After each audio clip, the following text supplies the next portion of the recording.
Ladies and gentlemen, welcome to another Lorcana match at my locals for your entertainment. Fantastic!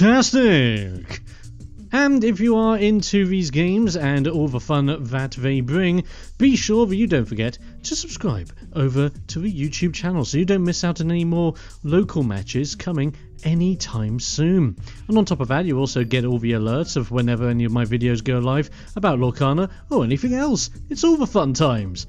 And whilst you're down there, I've got a big shout out to the guys over at Geek Retreat, my local, in order to, well, basically thanking them for letting me record there and having all the super duper fun times that I do on the regular basis. Be sure to support your local Geek Retreat or your local game store in general to make sure that they keep kicking. And a special shout out to Magic Madhouse, a place where you can get all of your TCG, TTRPG, and any other TCRPG that you can ever want from an online store. Head down into the description, check out the link that I have there, and anything that you buy from Magic Madhouse using that link will help out the channel, which I'm incredibly thankful for. That's Magic Madhouse, that's Geek Retreat, those are my shout outs as we get into the game where I am still playing with my hyper experimental Fight Club deck, my Ruby Emerald Fight Club, versus Josh, who, this is my first time actually going against him, but I'd heard stories from both Leslie and Brian about Josh. Oh yes, because ladies and gentlemen, I hope you're ready. We are battling Brooms here today. You heard that right. Hyper experimental Fight Club deck going toe to toe against Brooms. Who will come out victorious? Well, that's what we're here to find out. Okay, with everything done, we are all set and ready to go to see how this game goes. I had a fantastic time with Josh, a fantastic guy to play with. Fun just bouncing back ideas about Brooms and just about the game in general. It's just really good stuff. I start off by inking and playing a one-drop Li Shang. Nice, simple, straightforward, gets a body out there, ready to go. I see an inking of a Merlin Squirrel and nothing. No one-drop. I hear you cry. I know. I was shocked as well. Didn't see the one-drop Illuminary Keeper anywhere. Shocking. But here's my shocking factor. I had to ink a Sisu because there's Lumiere, taking Li Shang up to a 3-2 as we quest for 1. Starting off very nicely with a solid board presence. While I've got the board presence, Josh is over here. He's inking his second ink, going to pay 2. Aerial Cleaner is now out on the board. A 2-cost 2-3 that gains evasive on his turns. Fantastic card to have. And even I actually saw meta play in the Sapphire Steel deck, fun fact, because of just how simple and good it is. It's a fantastic Broom. I love it. Meanwhile, back over to my turn. Li Shang and Lumiere out on the board, ready to cause some havoc. But what am I possibly going to do? I have the law advantage. There goes Hypnotize. No discard today, but I'm going to pay 3. And there's for Prince John. I know I just had to ink Hypnotize, but sometimes you have to ink something in order to get to the next card. But there's Lumiere singing Sudden Chill. Going to hit Josh there with the discard. And with the result of the discard, I get to then draw a card off of Prince John, keeping me in the relative net positive.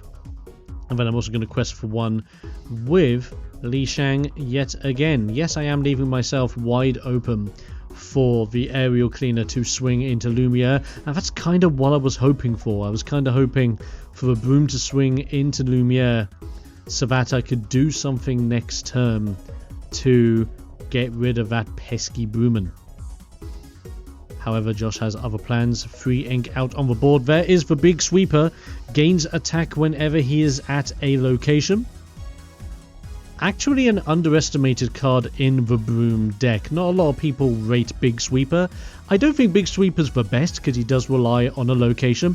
But guess what? Sorcerer's Tower, you can travel there for free. Queen's Castle is still the best location in the game, at least in my opinion. So, no, I reckon he can see play. Probably not as a 4-off, but as a 2-3, absolutely fine. I get out a second Prince John. As you can tell, incredibly helpful. Not really, I didn't really have a lot of options in my hand, which was sad. My deck is not liking me in these games. But I had to make a decision. I decided to swing Li Shang. into the aerial cleaner because Li Shang does turn into a 3-2 as a result of Lumiere. I then pass my turn because I don't want to risk Lumiere again. And with double Prince John out on the board, I am ready for some cheeky discard plays in hopes that I can just draw some extra cards and make me a very happy man. There's the 4-turn Mickey. That is exactly what every Broom player wants. What's just going to do with the Mickey and the Big Sweeper? Big Sweeper's going to quest. And why not? Big Sweeper does have a relatively big body. He's a 1/5 without the attack boost, so that's always a good thing. Fantastic target if you want to sing anything like Friends on the Other Side or Let the Storm Rage On. Meanwhile, back to my turn, thinking. There is B King Undisputed. Let's give him a choice. Do you get rid of Mickey or do you get rid of Big Brooman? And of course he's going to pick Big Brooman. That's absolutely fine. Gets the Broom out of the way. It's just Mickey there doing his thing, chilling out. But I couldn't do a lot else. You can tell my hand is begging for the opportunity to be able to play something. And I just have nothing. I think I even missed an ink drop back there. So you can tell my hand just has uninkables I can't mess around with. There's the double Mickey into the Bucket Brigade. Probably one of my favourite Brooms in the entire deck.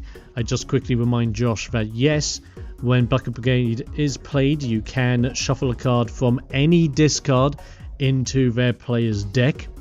Remember, Bucket Brigade is any discard, so if you do want to target your opponent's discard pile so that they can't get anything from it later on, if that's their tech that they're running with, you can screw them over, and you can totally do it. So keep that in mind. So gets out the Bucket Brigade for free, has a board of 3 characters out, decides to quest with the Mickey for 2. Why the heck not? 4 lore versus for 2 at this moment in time. Or is that 3? I can't tell. My eyes are getting worse. I need new glasses. Anyway, I play Hypnotize, so I get 1 card off of the Hypnotize and 2 more cards off of the 2 Prince Johns. So my hand is looking pretty darn nice right now. And I've kind of screwed Josh over that a little bit because now he is running low on his hand while I have got the whole world in my hand. I just can't really play anything in the grand scheme of it, having to pay 3. But there comes out Friar Tuck. He's not going to see play at the moment because of the level of discard I've been doing. Mild discard, but it's been discard nonetheless. Then I pay 2. And we're going to see Strike a Good Match just because I might as well see what other cards I can get into my hand, use the ink as best as I can. I have a look at what I can possibly get out of a deal, and I decide to discard Cubby.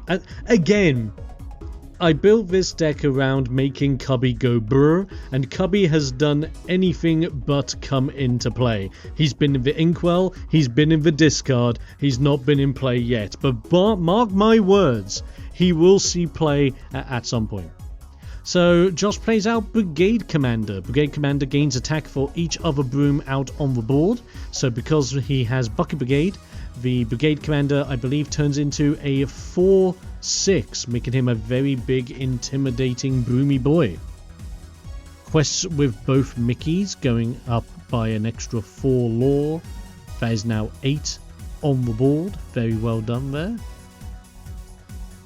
But what the hell am I going to do? I've just got a candle and 2 kings. That is literally all I've got. Well, he's more than a candle, he's a candelabra. Is that the right term for Lumiere? Candelabra? What's the one? What's it called when you got a handheld torch made of candles? It's not a candelabra because that's from the ceiling. Oh, was it a candelabra? You let me know in the comments. Let me know if I'm an idiot. And fill me in on what he actually is. I need to remind myself. It's been a long while. I swear, is it a candelabra? That's going to be stuck in my head now for the rest of these games. I'm just going to be thinking, is he? Is he? Well, we'll find out. We'll find out later.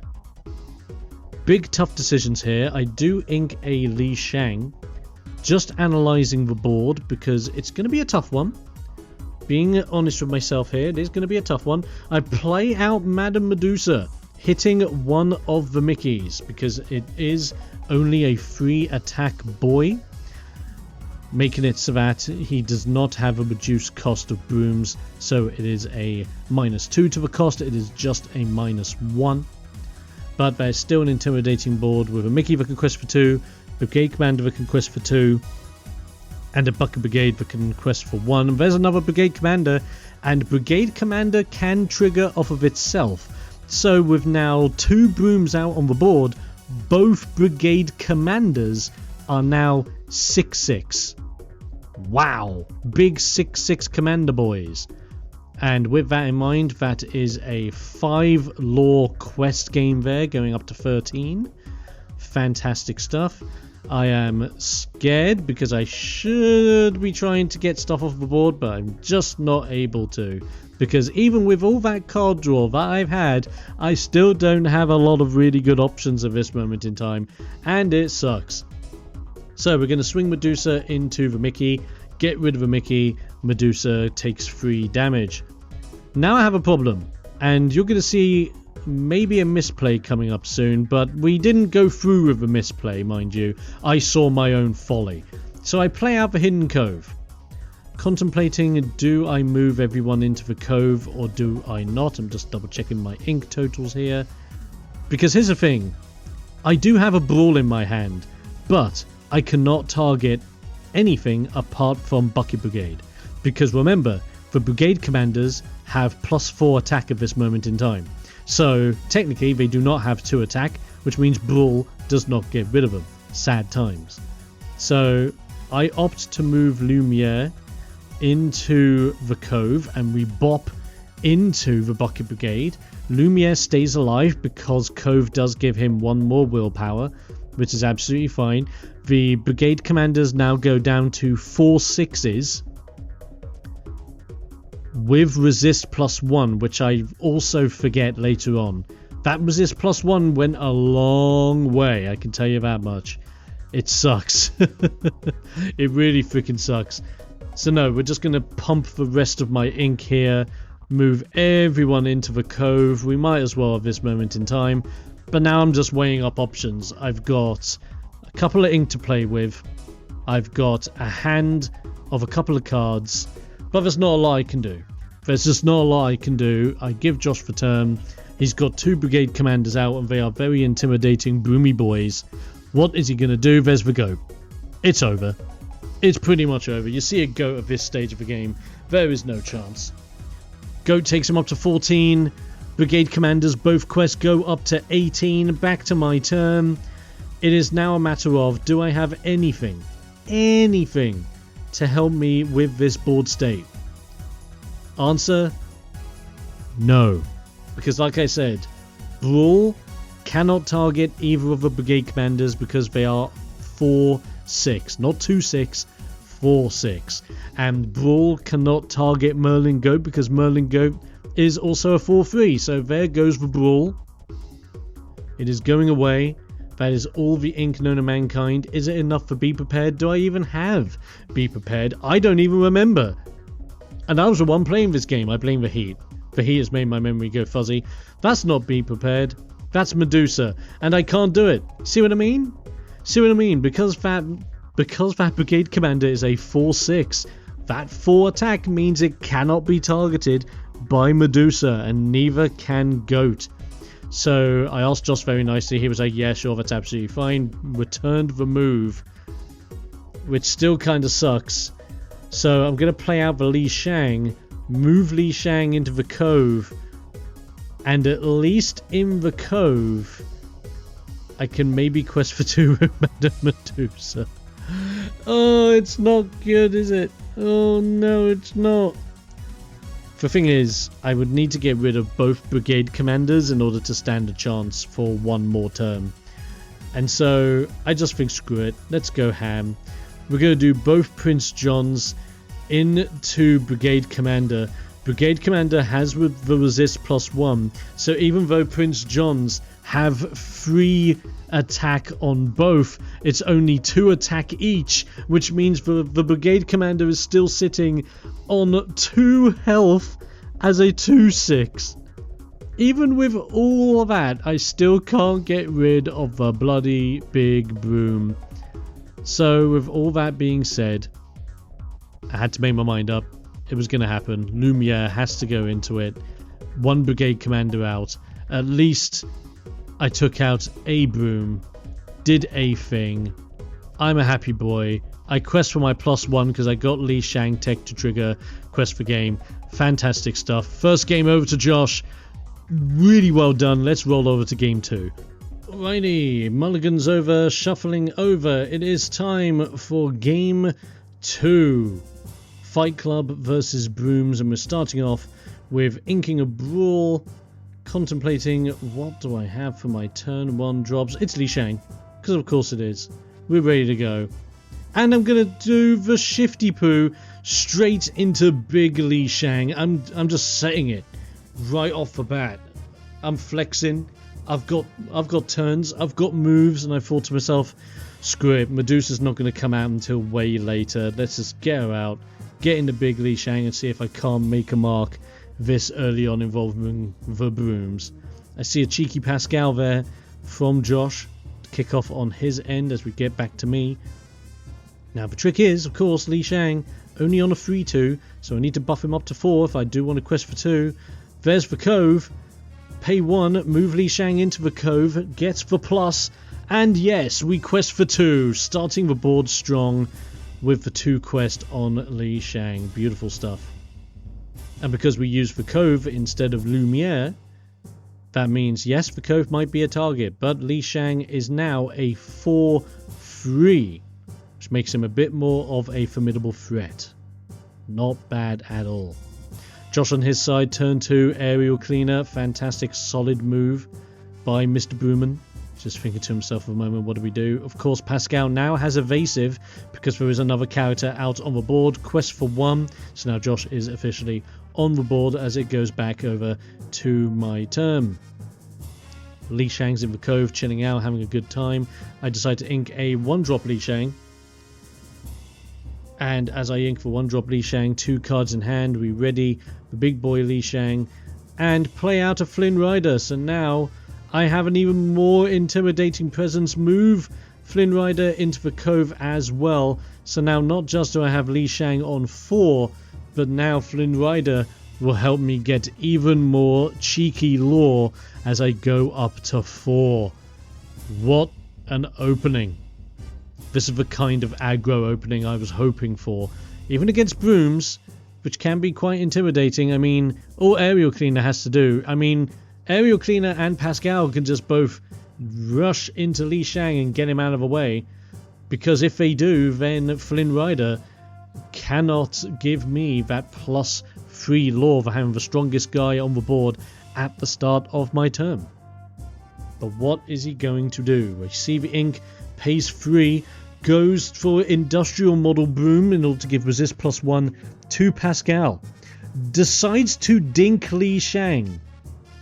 Do I know why he decided to dink? I have no idea, but he wanted to dink, and dink he shall. Never underestimate the power of a dinking Pascal, I can tell you that much. Quest for 1 with the aerial cleaner, go up to 2. Back to my turn, and that's me explaining the story of when I managed to take out a Maleficent Dragon with a Pascal. What a story that is. Basically just buffing the living daylights out of Pascal because I had no chance of winning the game and I just wanted to slay a dragon with a tiny boy. And I did it. So it was a ton of fun.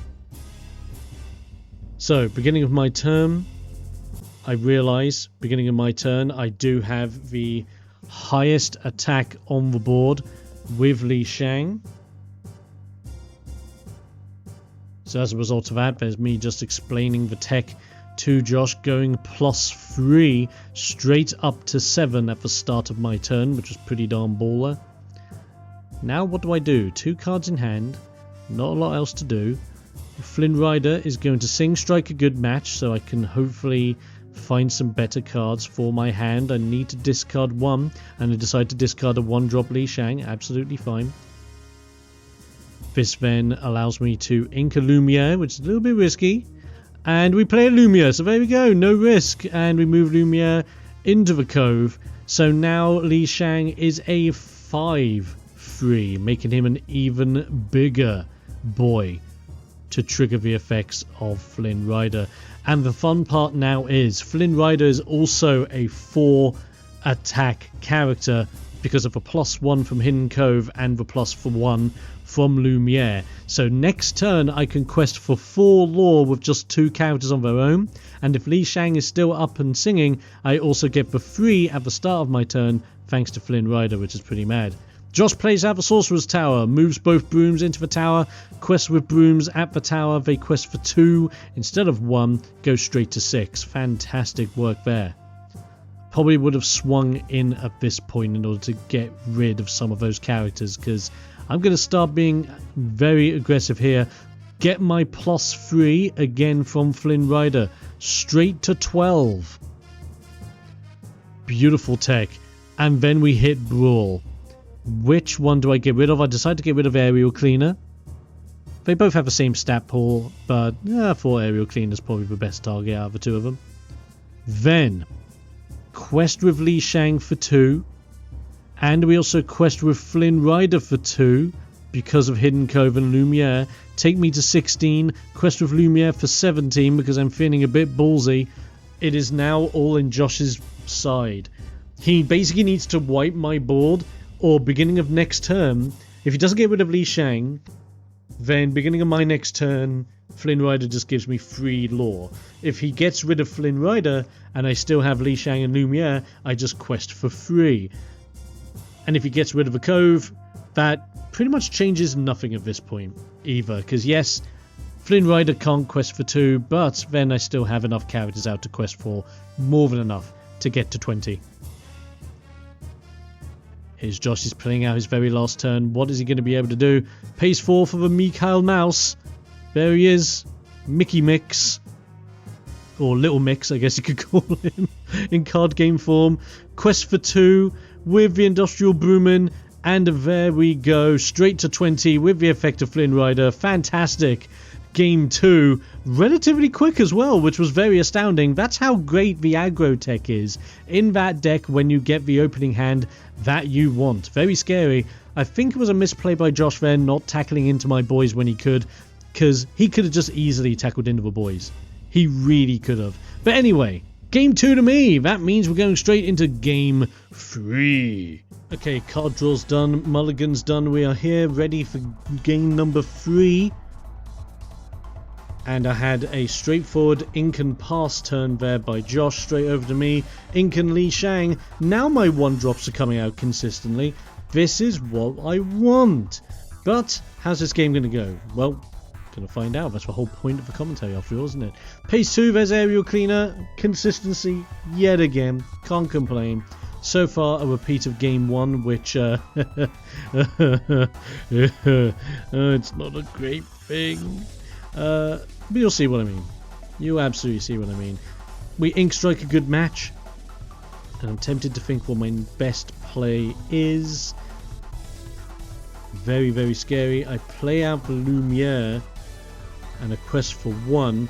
Pretty much confirming to Josh at this point that I may not have the big Li Shang in my hand. But bear in mind, in order to shift the Li Shang that I've been using, you need to discard a character in order to fulfill the shift.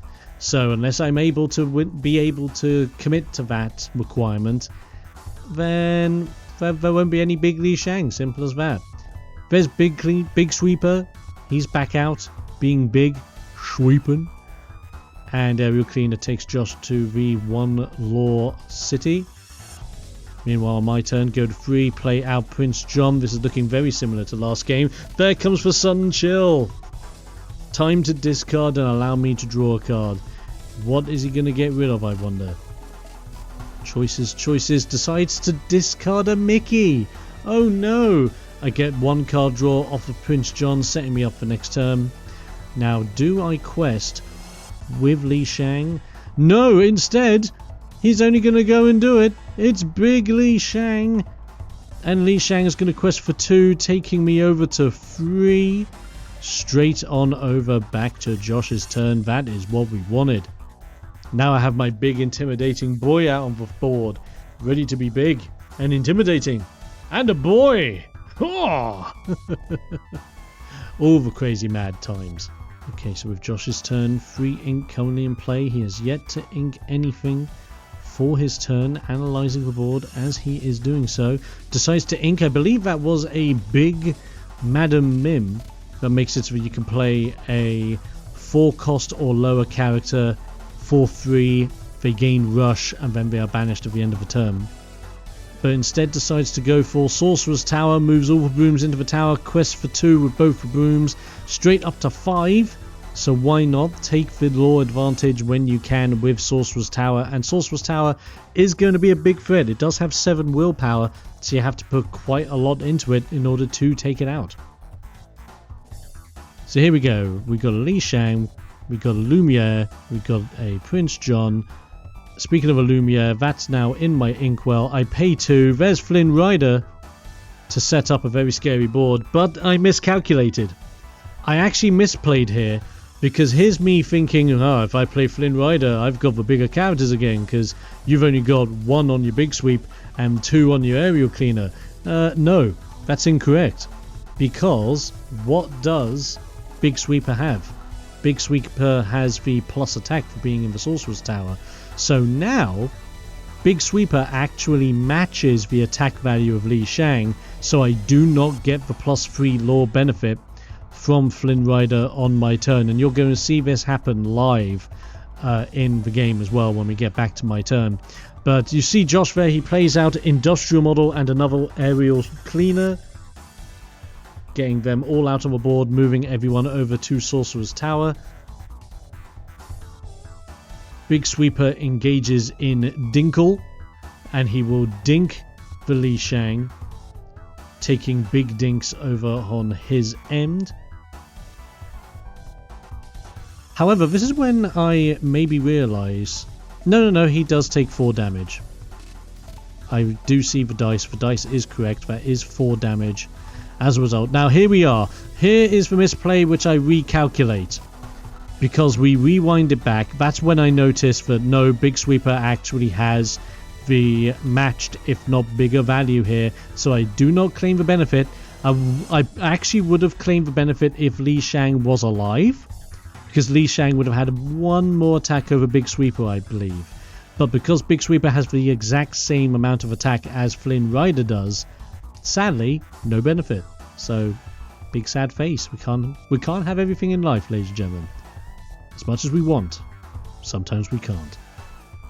So with that in mind, and me being a big dum-dum, miscalculating that with Flynn Rider earlier, what do I do? So I charged 7 straight into Sorcerer's Tower. I thought, right, I could try and get rid of some of his Brooms, but Sorcerer's Tower is the bigger threat, because the longer that tower stays out, it doesn't even matter if I get rid of Brooms.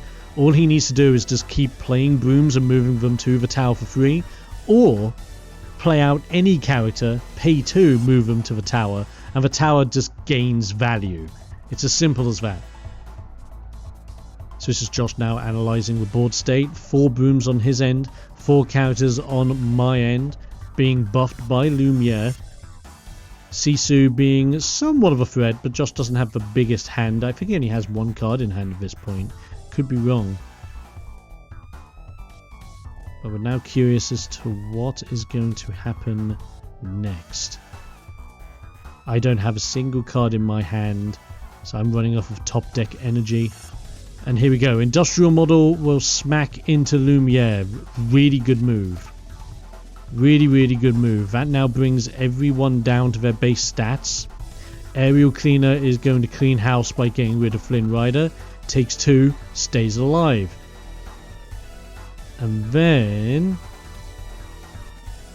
wait for it.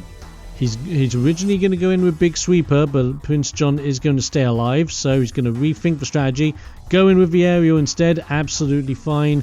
Only takes the 1 with that attack, so his Brooms are alive. He manages to quest for 1 with the Big Sweeper. I've got Cease around the board, but what is that going to do when I just don't have anything in my hand? You can probably guess where this game is going to go, people. A board full of characters versus a board with 1 character. And 1 card in my hand. Oh, the joys. But I like to tempt fate. I quest for 2. See what Josh is going to do here. I believe in Brooms. Again, if you love Brooms, say I love Brooms down in the chat. and that is a really big brigade commander. So brigade commander, like I said, gets +2 attack for every other broom out on the board, on their side of the board I should say. So that is a 2/6 that has now become a 4/6/8 10/6, a 10/6 broom. Absolutely insane, absolutely crazy. A 10/6 broom out on the board, being an incredibly intimidating boy, and I'm pretty certain that the game is going to not go in my favor. Effectively, I need to be prepared to really stand a chance right now. That is a +4 questing going up to 13. What happens on my turn when all I have is 9 lore, a Sisu, and 2 cards to my name? Anything is possible, and by the looks of things, nothing is going to be too possible here. Sudden Chill is inked, there goes Fire Tuck. Does not trigger as we are both top decking. And with my 2 characters out on the board, looking at the intimidating presence that is Brooms right now, Josh can quest forward. Let's have a look, shall we? 1, 2, 3, 4, 5, 6 next turn, taking him up to 18. So I thought I'd risk it for a biscuit. I'll at least go into the double digits. Let's go 11. Why not? I'm pretty certain this is going to be a GG for Josh. And let's have a look. Let's see how it actually pans out, shall we? Pays the ink on his end. There comes a big Playful Sorcerer Mickey. So Playful Sorcerer Mickey will deal 5 damage because he deals 1 damage for each broom you have out on the board. So that's 5 damage to one of my characters. Hits in the Sisu. Sisu's gone with only 4 willpower. And then the big quest goes straight up to 18. Mickey Mouse also has resist +1, so even if I could go into him, he's got resist, but Brigade Commander has resist. I have no chance. That's the board, that's the game. Fantastic play. Brooms have it, ladies and gentlemen. Big shout out to Josh. Fantastic guy to play with. Fantastic games, really good fun times, and I hope you guys enjoyed too. And if you did enjoy, consider subscribing to the YouTube channel so you don't miss out on any Lorcana action in the future. And whilst you're at it, go down into the description below where you can join me over on TikTok for even more Lorcana action, where I post all sorts of Lorcana related videos on my channel there. You can also join me on the Discord server with me and the guys. We talk Lorcana, TCGs, games, and just random stuff on a regular basis, and all that fun jazz. You can join in on the fun over there. And of course, in the description, if you are so inclined, and if there is anything you fancy picking up, whether it's card singles, TCG gear, TTRPG gear, or anything board game related, there is a link to Magic Madhouse where you can get your stuff for some money off. And when you use that link and buy anything on the store, it actually helps me and the channel directly, which I'm insanely thankful for. Thank you, Magic Madhouse, for that opportunity. Thank you, Geek Retrieve, for letting me film, and thank you, Josh, for the games, as well as thank you for watching. Until next time, folks, that is all from me. Stay safe, stay awesome, and most importantly, stay explosive. I'll be seeing you guys next time.